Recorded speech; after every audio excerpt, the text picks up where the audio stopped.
So a few weeks ago, I shared a video on how to speed up gzip compression by 5 times using a program called pigz that utilizes multi-threads for compression. This was awesome, but unfortunately for decompression, we did not see any speed gain compared to a single-threaded version. Well, today I want to share a program that can speed up decompression as well, albeit with some caveat. Let's get started. Again, I'm going to test compression on 2 different types of files, a text file that is a Linux source code and a binary file that is Ubuntu image file. As a single-threaded baseline, let me compress these files with stock gzip with the default setting. For a multi-threaded baseline, let me compress these files with pigz using all 8 processors. We get a decent speed up and there is virtually no change in the compressed file sizes. Okay, the program I want to share with you today is called bgzip or block gzip. This program comes from htslib, high throughput sequencing data library.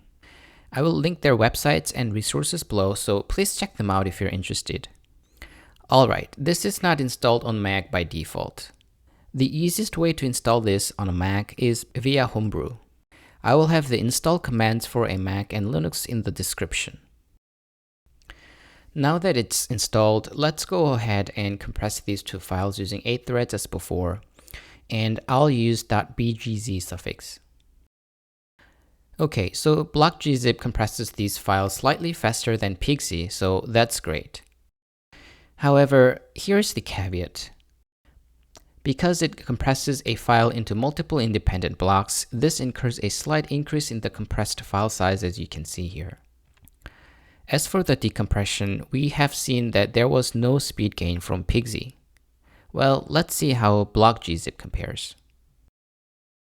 Without going into too much technical depth, let me just say that this program employs a block gzip format that will compress a file into multiple independent blocks and therefore is able to easily parallelize decompression of each block separately.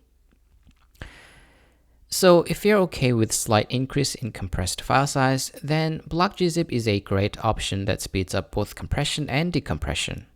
And of course, block gzip can decompress a regular gzip file just as well.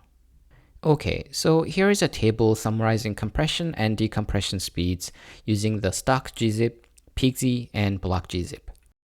The first table is compression and decompression of the text file, and the second table is for the binary file. The first and second columns show compression time and size. Each row represents compression by each of the program, stock gzip, pigz, and block gzip. As I mentioned before, there is some size increase for the block gzip.